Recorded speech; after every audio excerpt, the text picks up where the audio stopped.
Pampanga, taong 2014. Gabi ng Mayo 18, alas 10:47 ng gabi. Mabilis ang pagpasok ng dalawang pulis sa loob ng Women and Children's Desk sa Camp Olivas. Kasunod nila ay ang isang babaeng halos hindi makatingin kanino man, Donna Lorente, 22 anyos, taga Bicol, at bagong salta lang sa Angeles para maghanap ng trabaho. Nanginginig ang kanyang mga kamay, namumugto ang mga mata, at basag ang boses nang tanggapin siya ng duty investigator. At sa gabing iyon, unang beses mababanggit sa blotter ang pangalan ng isang lalaking noon ay hindi pakilala ng publiko, pero matagal na palang bangungot ng maraming babae. Vince Salim.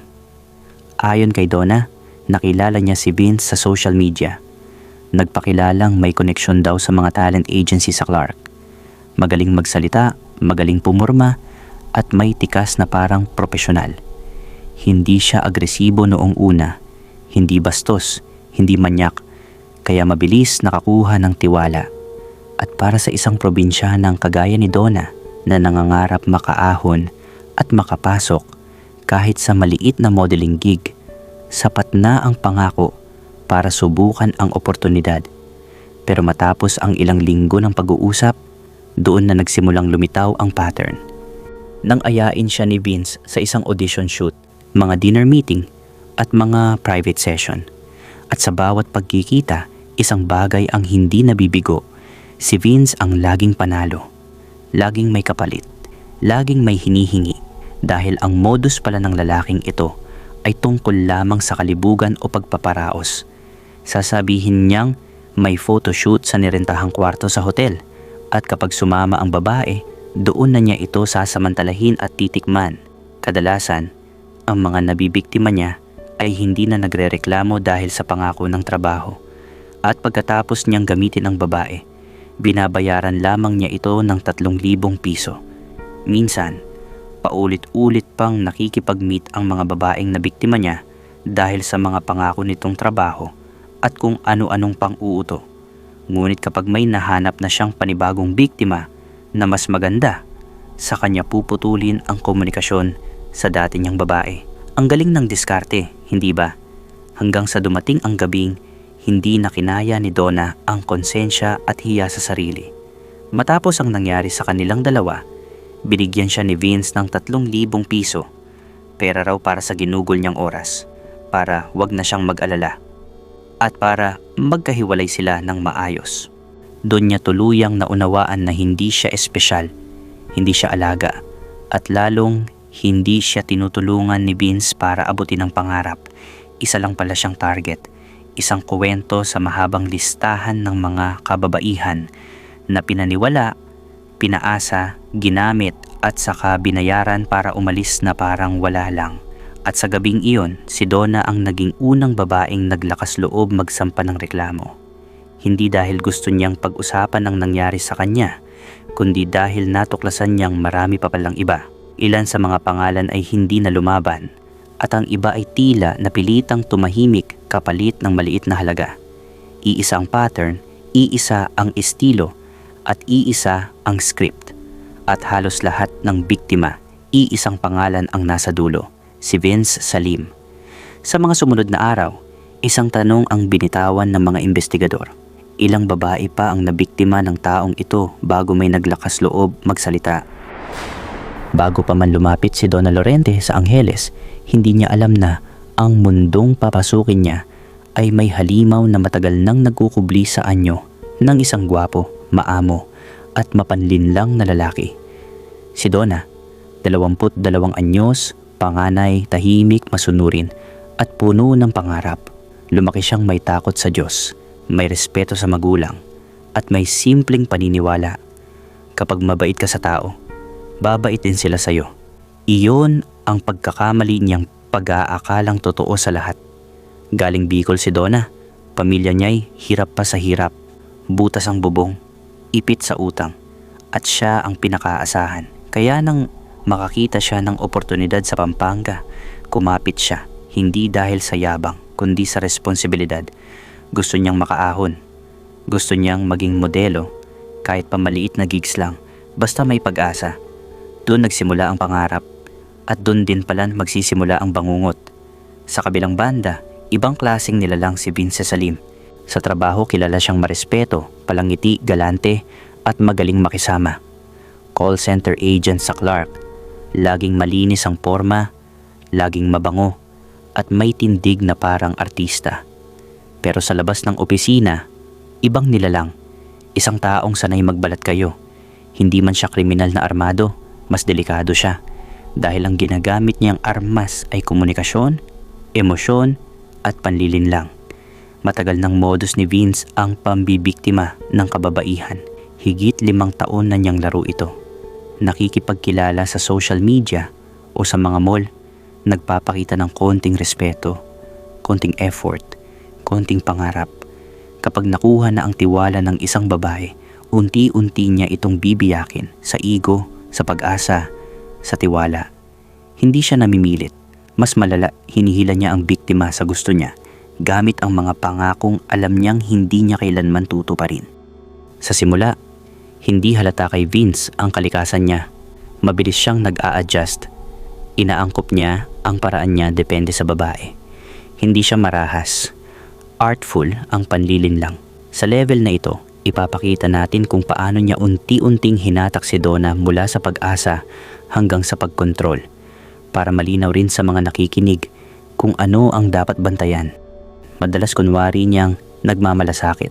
Magtatanong siya ng mga simpleng bagay sa pamilya, trabaho, kung may problema. Tapos makikinig siya ng parang totoong-totoo. Kapag nakikinig ka sa boses niya, parang may nag-aalaga. Ito ang unang sandata, pakikiramay. Para sa isang babae na nag-iwan ng probinsya para maghanap buhay, malaking bagay ang may taong nakikinig ng lubos. Pangalawa, pupurihin niya ng sobra. Hindi generic na papuri, specific. Sinasabi niya ang mga bagay na nakikita lang niya sa social media ni Donna. Ang ganda ng mukha mo sa picture na ito. Maganda ang tindig mo. May aura ka. Ganon. Ang papuri na iyon ay nagpapalakas ng loob at nagbubukas ng tiwala. Kapag may tumutulong na nagpo-notice sa maliit na bagay, ang biktima nag-iisip na espesyal siya. Pangatlo, gagamit siya ng maliit na pabor na random. Dadalhan ng kape, tatawag kapag may problema, mag-invite ng dinner na parang normal lang. Mababawasan ang pagdududa kapag unti-unti lang. Dito pa lang umiigting ang emotional dependence. Pangatlo, magpapakita siya ng social proof. Sasabihin niyang may kilala siya sa industriya. Magsishare ng portfolio na madalas gawa-gawa lang. Magkukuwento tungkol sa mga na-help niyang models. Kahit hindi totoong koneksyon, nakakumbinsi ito kasi nagbibigay ng pag-asa na may daan nga papunta sa pangarap. Pang-apat, may mga linya at taktika siyang inuulit na nagpapahina ng resistensya. Huwag kang mag-alala, safe ka lang sa akin. Ito lang muna, promise may kasunod. Huwag mo muna sabihin sa iba, baka masira ang chance mo. Hindi kailangang marahas ang salita para mag-work. Ang paghingi ng exclusivity, huwag ipaalam, ang nag-i-isolate ng babae mula sa support system niya. Panglima, ginagamit niya ang reciprocity. Pagkatapos ng isang paraan ng paglapit, may maliit na regalo o pera, 3,000 piso na parang kabayaran. Ito ang nagiging closing move para panatilihing tahimik ang biktima. May bayad, may utang loob sa kanya, kaya nahihirapang magsumbong. Saan madalas mangyari ito? Pinakamagiging epektibo si Vince sa mall, kapehan, school area, at syempre social media. Sa mall, madali siyang magpakita ng formal at profesional. Lalapit sa modeling section o sa events, magpapanggap na naghahanap ng talent at doon na siya magsisimula ng koneksyon. Sa kapehan o coffee shop naman, natural ang pag-uusap ng matagal. Sa social media, scan lang ng feed ni Donna at doon niya nakikita ang tamang target. Ang mahalaga sa level na ito, hindi ito bigla ang pag-atake. Manipulasyon ni Vince ay parang sinulid, marahan, maayos, at kung minsan ay nakaparaan. Pinaparamdam niyang siya ang helper, ang nag-o-offer ng pag-asa. At kapag may nag-offer ng pag-asa sa taong nagugutom ng pagkakataon, Madali silang mapapaiyak, mapapaasa, at kalaunan, mapapasunod. Kaya ganito, SM Clark, hapon ng Sabado, bandang alas 5:20. Nakaupo si Donna sa isang coffee shop malapit sa cinema area. Suot ang pinakamaayos niyang blouse, naka-light makeup, at hawak-hawak ang isang envelope ng mga printed pictures niya. Kabado, pero may halong tuwa. Sa isip niya, ito na siguro. Umasa si Donna na sana tuloy-tuloy na. Pagdating ni Vince, ginawa niya ang lahat para mapansin at ma-appreciate ang kanyang effort. Parang laging ganoon. Maamo, mabango, naka-long sleeves, nakaitik ang buhok. Mukhang profesional. Umupo ito sa harapan niya, ngumiti at sabay sabing, "Sorry ha, traffic, pero good news. Pasado ka sa look test. May initial shoot tayo tonight. 2 oras lang." Nagpakita pa si Vince ng fake email at fake poster ng kunwari brand project. May logo, may schedule, may pangalan ng agency. Para kay Donna, legit ang lahat. Wala siyang rason para magduda, lalo na at magaling si Vince magpaliwanag, confident, relaxed, sanay. Pero sa likod ng lahat ng iyon, plano na pala ang bawat galaw. Kondo bandang alas 7 ng gabi, dinala siya ni Vince sa isang kondo sa Angeles. Pagpasok nila, may backdrop, ring light, tripod props at makeup table. Parang totoong mini studio. May malamlam na ilaw, may wine sa mesa, at may music na mabagal ang beat. Para kay Donna, biglang naghalo ang tuwa at kaba. Sinimulan nila ang shoot. Portrait muna, simpleng pose, simpleng ngiti. Pero habang tumatagal, nag-iiba ang tono ng boses ni Vince. Mula sa, "Okay, chin up, shoulders back," naging, "Try mo more relaxed, tanggal jacket, konting skin, mas confident." Hanggang sa, "Don't be shy, ako lang naman to. Trust me, standard to sa first shoot. Kung hindi ka magiging flexible, sayang opportunity mo doon." Nagsimulang manginig ang dibdib ni Donna. Hindi niya gusto, hindi iyon ang nasa isip niya. Pero mag-isa siya roon, gabi na. Nasa lugar siya na hindi niya kabisado. At si Vince ang may kontrol ng sitwasyon. Ang aktual na nangyari ayon sa salaysay ni Donna. Sinabi ni Donna sa statement niya na nilapitan siya ni Vince mula sa likod. Hinawakan siya sa balikat, sa braso. Binubulungan siya ng mga salitang pampalubag loob tulad ng, "Relax, hindi kita sasaktan. Part lang to ng trabaho." Naramdaman ni Donna ang pagkapit, ang pagdikit ng dibdib ni Vince sa likod niya, at ang paghila sa kanya palapit habang pinipilit magpatuloy ang shoot. Hindi niya masabi ang huwag ng diretso, nahihiya, natatakot, at wala nang ligtas na exit. Sa salaysay niya, "Parang nanginginig yung tuhod ko. Parang wala na akong boses. Gusto kong tumanggi, pero naiipit na ako. Iniisip ko, baka normal lang sa modeling. Baka kailangan tiisin." Hanggang sa dahan-dahan nang tinanggal ni Vince ang kasuotan ni Donna. Ayon kay Donna, sa bilis ng pangyayari at sa lakas ng kaba niya ng gabing iyon, para siyang nawala sa ulirat. Nagising na lang daw siya, nawala ng saplot ang kanyang katawan, habang si Vince ay mariing humahaplos sa maseselang bahagi niya. Gusto sanang sumigaw ni Donna, pero parang hindi siya makakilos. Para bang kontrolado ni Vince ang sitwasyon dahil sa mga matatamis na salitang binitiwan nito sa kanya noon. Mga pangakong ngayon ay lantad na kasinungalingan, labag man sa kalooban ni Donna. Habang nangingilid ang kanyang mga luha, ipinahiga siya ni Vince at hindi na siya binigyan ng pagkakataong tumanggi. Ramdam niya ang bigat ng katawan ni Vince habang unti-unti siyang inaangkin nito na para siyang laruan. Nasabi pa ni Donna na para siyang tuod habang nakapatong si Vince sa kanya, at sa mga sandaling iyon, nakita niya sa mga mata nito ang isang ngiti na puno ng pagnanasa, hindi pag-aalaga. Parang napakabagal ng bawat segundo. Habang hawak siya, habang nakadagan si Vince, paulit-ulit na pumapasok sa isip ni Donna ang tanong, paano nauwi sa ganito ang isang simpleng photoshoot? Gusto niyang itulak si Vince, gusto niyang tumayo, pero nangingibabaw ang takot, hiya at pagkakagapos ng konsensya na pinilit nitong guluhin ang kanyang isipan. At sa ilang minuto, nakapagparaos na ang hayop na si Vince kay Donna. Iniwan siyang pagod, tulala, at basag ang dignidad. Para siyang ibinagsak mula sa pangarap papunta sa impyernong hindi niya inakala. Ang gabing iyon ang naging marka ng isang bangungot na hindi niya agad matatakasan. At doon natapos ang shoot. Hindi dream come true, hindi oportunidad, kundi pagwasak. Pagkatapos, tumahimik si Vince. Naglabas ng 3,000 piso at inilagay sa maliit na sobre. "For your time," sabi niya. Kalmado, walang emosyon. Para bang transaksiyon lang. Para bang wala siyang ginawang mali.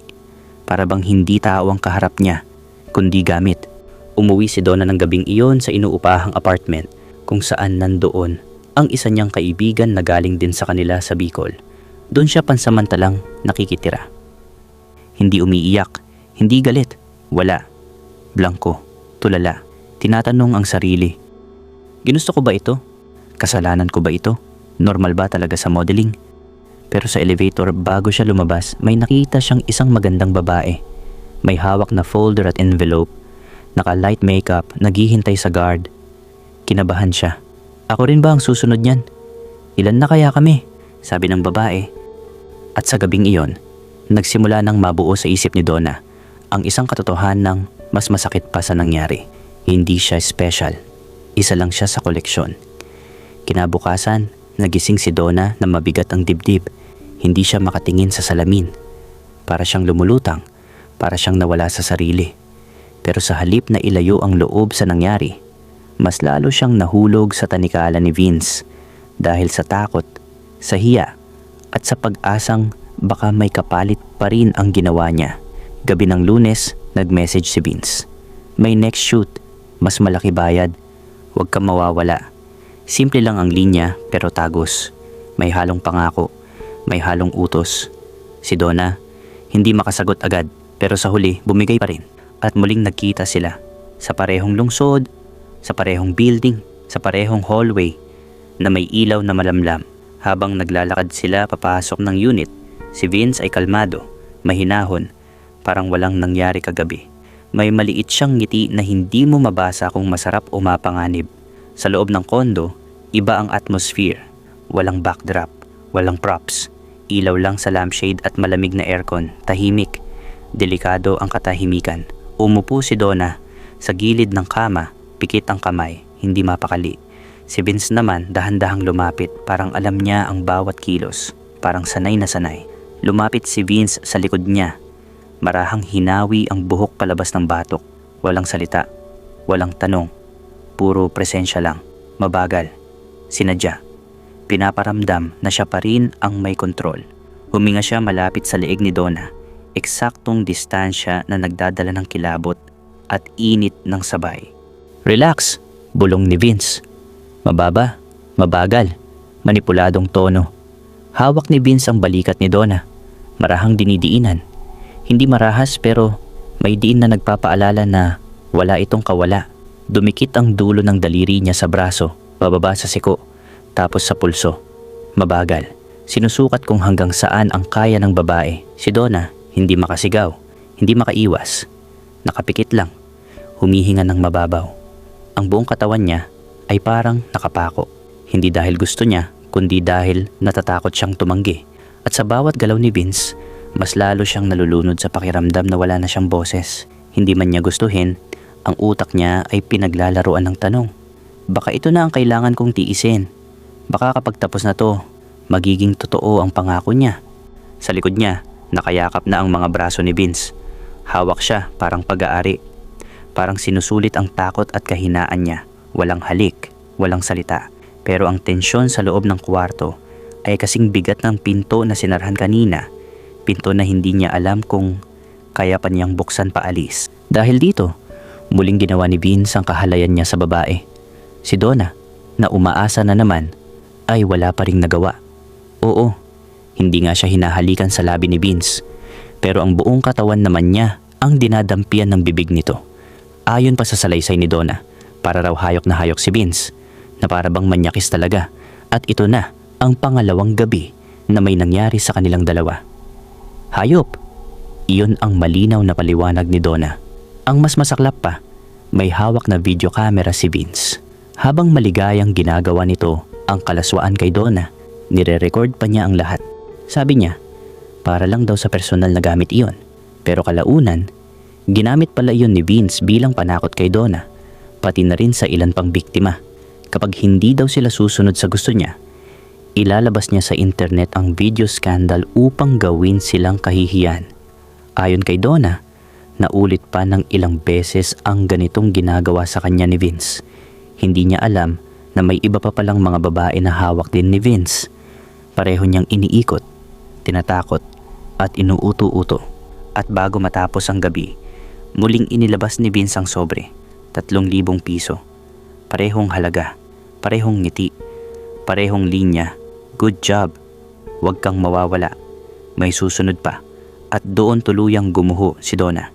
Hindi na ito pangarap, bitag na ito. Pero noon, si Donna ay parang nabra-brainwash na. Sabi niya, inisip pa rin niya na isang araw, ibibigay ni Vince ang mga pangakong pangarap para sa kanya. Kaya nagpatuloy si Donna sa pakikipagkita. Kasama na ang pananakot ni Vince na ipapakita sa publiko ang video ng pagtatalik nila kung hindi siya susunod. Hanggang sa pagkalipas ng ilang araw, nagsimulang mabasag ang katahimikan ni Donna kahit pilit niyang kinukumbinsi ang sarili na baka may kapalit ang lahat. Unti-unting nilalamon siya ng hiya, takot at pagkasuklam sa bawat pagpatak ng oras. Hindi na siya makatulog ng diretso. Kada mapapatingin siya sa sariling mukha sa salamin, parang hindi na siya si Donna. Parang ibang tao na ang nasa harap niya. Pero ang tunay na pagbagsak ng mundo niya ay dumating ng isang gabi habang nakaupo siya sa loob ng isang maliit na kapehan sa Angeles. Hawak ang cellphone, blangkong nakascroll sa social media. May napansin siyang pangalan ng isang babae sa isang modeling group, Kim D. At sa comment thread, isang linya ang nagpatigil sa puso niya. Mag-ingat kayo sa nagngangalang Vince. Scam, user, predator. Natigilan si Donna. Nanlamig ang buong katawan. Pinindot niya ang profile. Nagbasa pa ng iba pang comment. Doon niya nakita. 1, 2, 3, 5 mga babae. Iba't ibang mukha, iba't ibang edad. Pero iisang kwento. Parehong message, parehong approach, parehong pangako. May nagsabing galing siya sa Zambales, may isa galing Dagupan. May isa pang call center trainee na halos pareho ng sitwasyong pinagdaanan ni Donna. At sa lahat ng iyon, 3,000 piso ang laging ending. Doon nabuo sa isip niya ang linya na hindi niya nasabi kailanman, hindi na ako mananahimik. At sa unang pagkakataon, hindi niya naramdaman ang pagiging nag-iisa. Hindi na siya bulag. Hindi na siya tahimik na biktima. Doon nabuo ang desisyon na magreklamo sa pulis. Kahit manginig ang tuhod niya, kahit mahirapan siyang balikan ang sakit sa statement, at kahit alam niyang may mga taong manghuhusga. Pero sa kabila ng lakas ng loob na iyon, may isang tanong na hindi maalis sa kanya. Kung kami ang naglalakas ng loob, may maniniwala ba? Sa tulong ng isa't isa, unti-unting nabuo ni Donna ang lakas na matagal na nilang kinimkim. Hindi na sila iyak lang sa gabi.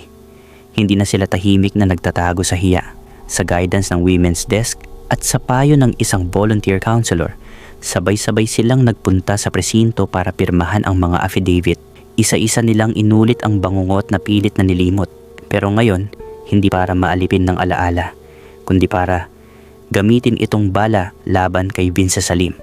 Sa unang linggo ng investigasyon, hindi agad naniwala ang lahat. May nagsabi pang baka consensual, baka pera-pera lang, o baka naman nagpapansin lang sila para sa pera nga. Pero hindi na tulad noon si Donna. Hindi na siya basag, hindi na siya natatakot. Sapat nang meron siyang katabi, sapat nang hindi lang siya ang nagsasalita. At sa bawat pangalan na lumabas, sa bawat testigo, sa bawat chat log at pattern ng modus, unti-unting nabuo ang larawan ng isang mandaragit na kay tagal nang gumagalaw sa dilim, hanggang sa tuluyan nang lumabas ang warrant of arrest. Gabi ng Huwebes, bandang 9:00 ng gabi, sa mismong labas ng BPO building sa Clark, kakalabas lang ni Vince mula sa shift. Bit-bit ang backpack at nakangiting parang walang kasalanan. Hindi niya alam na may mga nakaabang na plainclothes operatives. Nang tawagin ang pangalan niya, tumigil siya, saglit lang, tapos naglakad pa palabas. Kunwari walang naririnig. Pero hindi na siya nakatakas. 2 pulis ang humarang.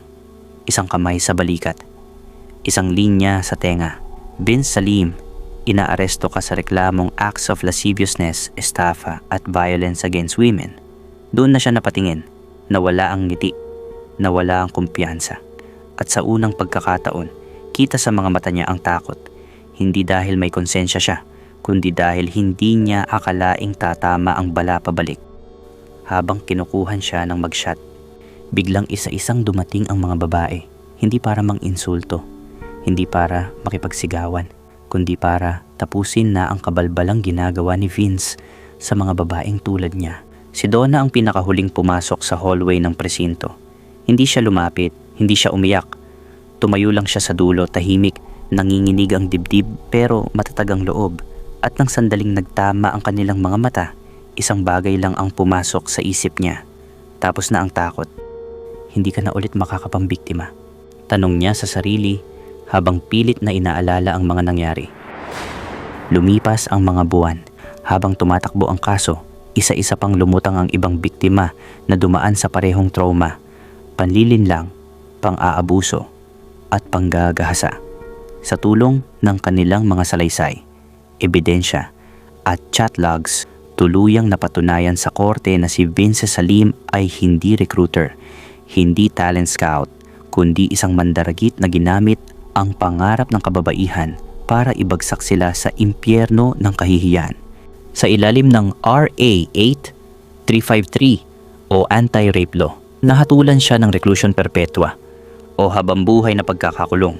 Dinagdagan pa ng sentensya para sa estafa at violence against women and children dahil sa panlilinlang, pananakot at pambabastos na ginawa niya sa kanyang mga biktima. Doon, sa loob ng courtroom, tuluyang gumuho ang mundo ng kriminal na si Vince habang nakatingin sa kanya ang mga babaeng minsan niyang ginamit, pinangakuan at pinagsamantalahan.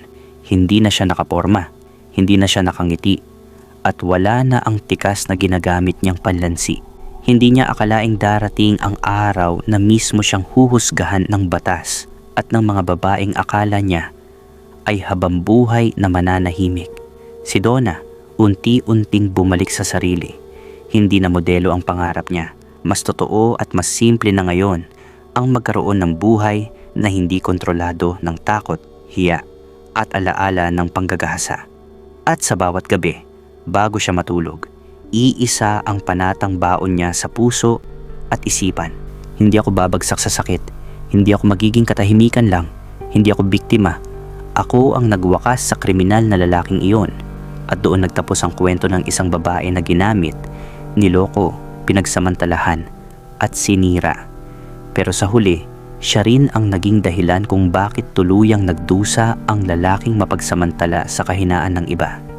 Dahil kahit hindi perpekto ang hustisya sa Pilipinas, nakamit ng mga biktima ang pinakamasakit at pinakamahalagang kapalit ng ginawa ni Vince, ang habambuhay na pagkabulok sa loob ng selda.